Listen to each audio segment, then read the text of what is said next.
Hi, I'm Ryan Szymanski, curator for Battleship New Jersey Museum and Memorial. Today we've got another video in our World War II Naval Battles series. This one takes place in the central Solomon Islands in Kula Gulf. So, following a brutal 6-month campaign that included a number of primarily cruiser-based battles, but which also included battleships and other large ships, the Allies have secured Guadalcanal at the southern end of the Solomon Islands. Now, both the Imperial Japanese and the Allies have major bases with air bases and fleet units attached in the Solomon Island chain. And that chain runs more or less north to south, just east of Australia and north of the Coral Sea. So the Allies now control Guadalcanal in the south, and the Japanese still have a major base in the northern Solomons, where they have airfields and naval units based and whatnot. So the Allies have to continue to advance up the Solomon Islands to get to the Japanese major base to throw them out. And the Japanese are not in a position to launch a counterattack, but they have to decide where they're going to draw their next defensive line. And here comes into play the infighting between the Imperial Japanese Army and Navy. The Navy has just lost Admiral Yamamoto in the Solomons, so their power is a little bit diminished, but these two factions are always fighting. So the Army wants to pull back entirely to the north and just concentrate all their forces there and make that their last stand in the Solomon Islands. The Navy thinks that the better plan is to advance their defensive line into the central Solomons and force the Allies to fight their way up island by island and buy as much time as possible. So in the end, they decide on a compromise. The Army will set up their defensive line in the north, and the Navy will set up their defensive line in the central Solomons and buy as much time as possible there.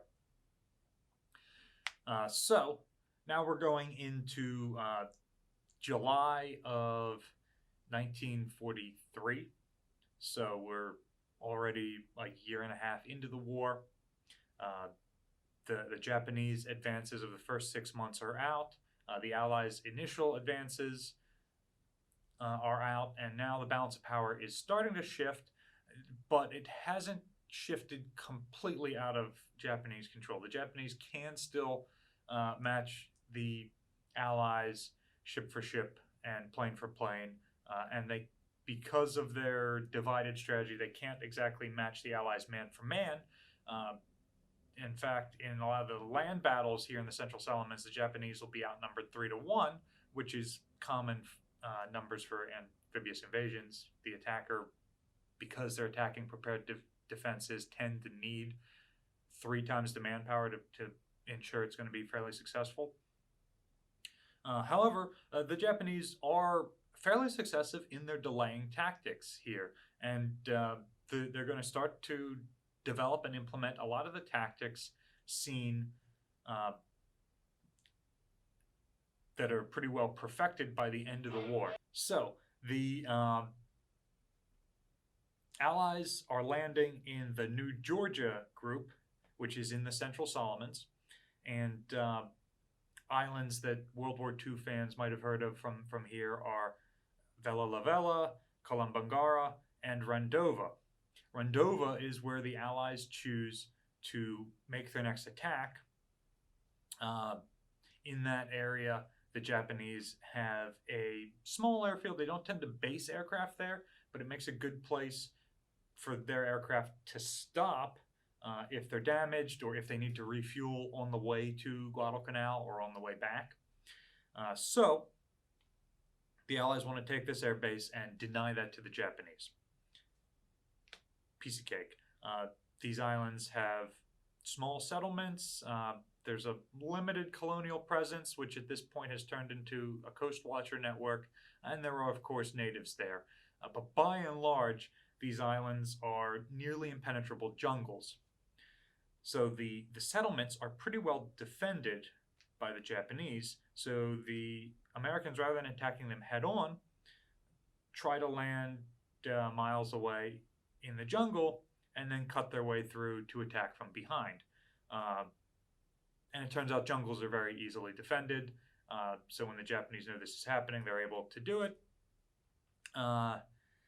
But fighting in the jungle is extremely rough on the troops, and the number of casualties, both from actual combat and from disease, starts to go up. So both sides have to continuously resupply their forces. And this more or less has to happen at night. If either side resupplies during the day, then they're going to be attacked by enemy aircraft. And ships stationary unloading troops make for easy targets. So both sides are sending in fairly consistent supply runs. The Americans can send in transport ships. They're relatively close to their bases, so it's not so long of a run that they have to do it at high speed to get out before dark. And they're escorting with destroyers and some of their heavy 10,000-ton light cruisers, as opposed to their light cruisers, which are smaller. The Japanese, on the other hand, have a longer run to make, so they are using the Tokyo Express, which is you load troops on your fast destroyers, send them down at high speed, offload, and then run out of there at high speed.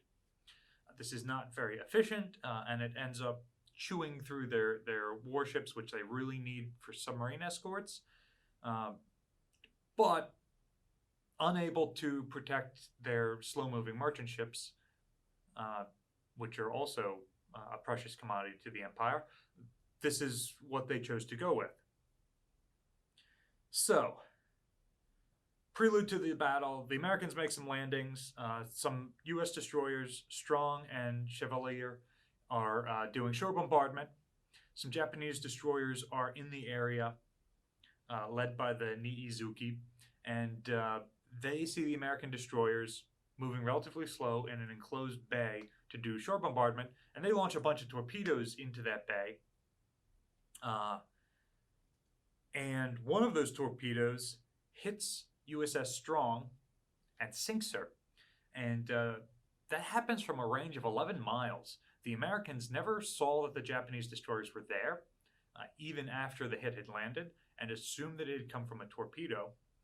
But that 11-mile hit is the longest recorded hit by a torpedo in history. Japanese long-range torpedoes still deadly effective at this point of the war, even in broad daylight. So, Strong is sunk. Chevalier is damaged, rescuing survivors from Strong. So, the other American ships, which is 4 destroyers and 3 light cruisers, have been doing shore bombardment in other places for this invasion, and they start to withdraw from the area in order to resupply. Well, then Halsey, who is in control of the Southwest Pacific area, learns that a Tokyo Express run is going to happen. So he orders those ships to turn around and go back out there to the Kula Gulf, where he expects these Tokyo Express destroyers to come.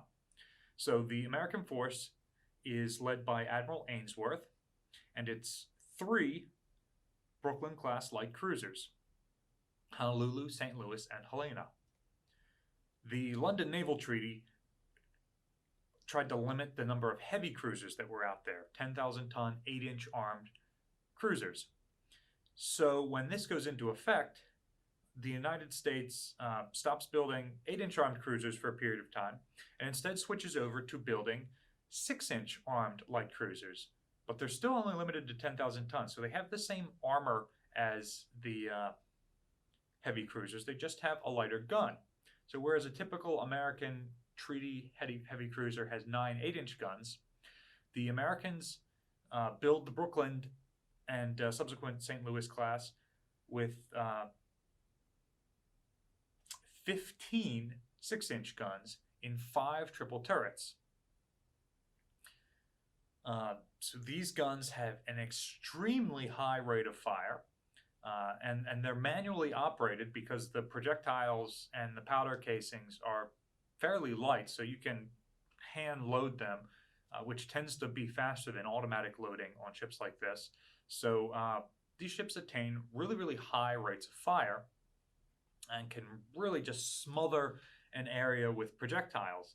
And the U.S. thinks that, yeah, this won't do as much damage as the 8-inch armed heavy cruisers. But because you're putting so many more shells out there and the range is fairly similar and the armor is fairly similar, all other things being equal, that if you're scoring more hits because you're firing more shots, you're doing the same or more damage anyway. So these ships are pretty effective, especially when it comes to destroyer hunting. They're also all equipped with radar by this point in the war, and they know how to use it.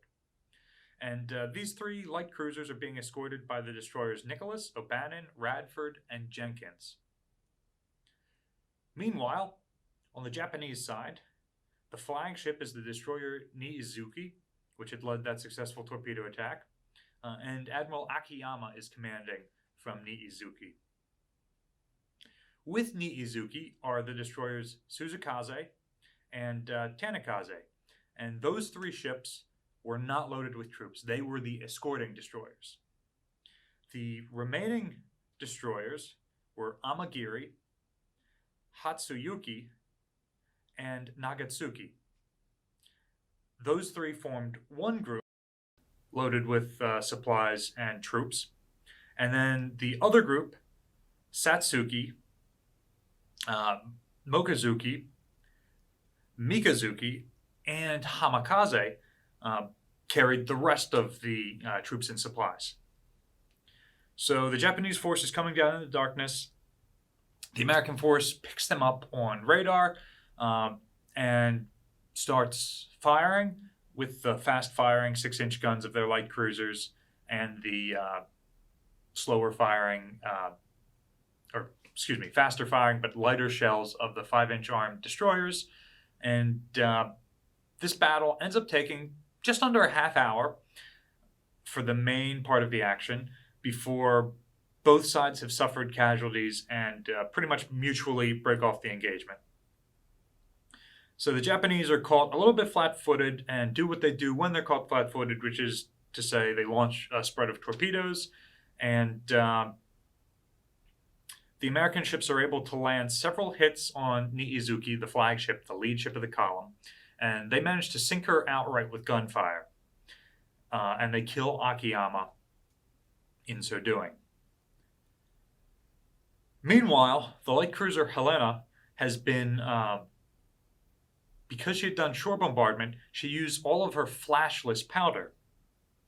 So during this engagement, she's using smokeless powder, which doesn't obscure rangefinders during daytime, optical rangefinders, but it does flash. So at night, this ship, firing 6-inch guns, over a dozen rounds per minute, per barrel, is really lit up. So the Japanese can see her better than any of the other ships, and she takes a torpedo hit and is sunk. And all of the American casualties for the battle come off of Helena. None of the other ships are hit.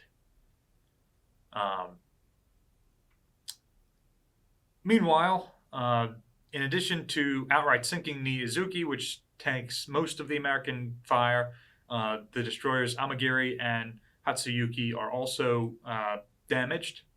And Nagatsuki, an older destroyer, takes a single hit and accidentally runs aground because of it. and ends up being abandoned by her crew and bombed later by American aircraft and rendered useless. So the U.S. have sunk 2 destroyers for the loss of 1 cruiser. And the Japanese destroyers have managed to unload all of their troops and supplies. So really not a successful engagement for the U.S. They didn't prevent the landing from happening, and losing that light cruiser is probably more valuable than the Japanese losing 2 destroyers. So the main part of the battle is done. Having lost Helena, Ainsworth breaks off the engagement. Having completed their mission, the Japanese lay smoke and leave the battle area. So now at this point, Nicholas and Radford stay in the area to pick up survivors from Helena, and a couple of Japanese destroyers, including Amagiri, stick around to also pick up their own survivors. So throughout the night and early morning, these 2 forces keep running into each other, and they'd exchange gunfire and then leave. So in the end, the better part of Helena's crew is rescued by Nicholas and Radford, and for completing this rescue while constantly running into and engaging Japanese ships, those 2 American destroyers are awarded the Presidential Unit Citation. On the Japanese side, Amagiri is able to rescue some of the troops, and then she's able to beat feet out of the area and survive to fight another day. Which is unfortunate for the crew of one particular PT boat, which a month later, in the Central Solomons, they will be drifting without their engines on to be quiet, waiting for Japanese destroyers to come through. And in the pitch black, Amagiri will run into that PT boat, fatally damaging it and sinking it. That PT boat is the PT-109, commanded by future President John F. Kennedy. And Amagiri is the Japanese ship which sinks her without even knowing it. Bad luck. So, this is just the first of a series of destroyer-heavy night engagements in the Central Solomons that will pit Japanese resupplying destroyers against American hunting parties of destroyers. So stay tuned in the next couple of weeks as we add more videos about those upcoming engagements. Otherwise, thanks for watching. If you have any comments or questions, drop them in the comment section down below. We try to get back to people pretty quickly down there. If you would like to support the museum and our YouTube channel, times are really rough here with the coronavirus pandemic. We're not getting the visitation that we normally would. So if you check the description below, there's a link to our GoFundMe campaign, which is a way you can directly support this channel. Also, remember to like, share, and subscribe. We have a commitment to put out multiple videos each week. And if you would like to be notified when that's happening, click all the icons down below. Thanks for watching. See you next time.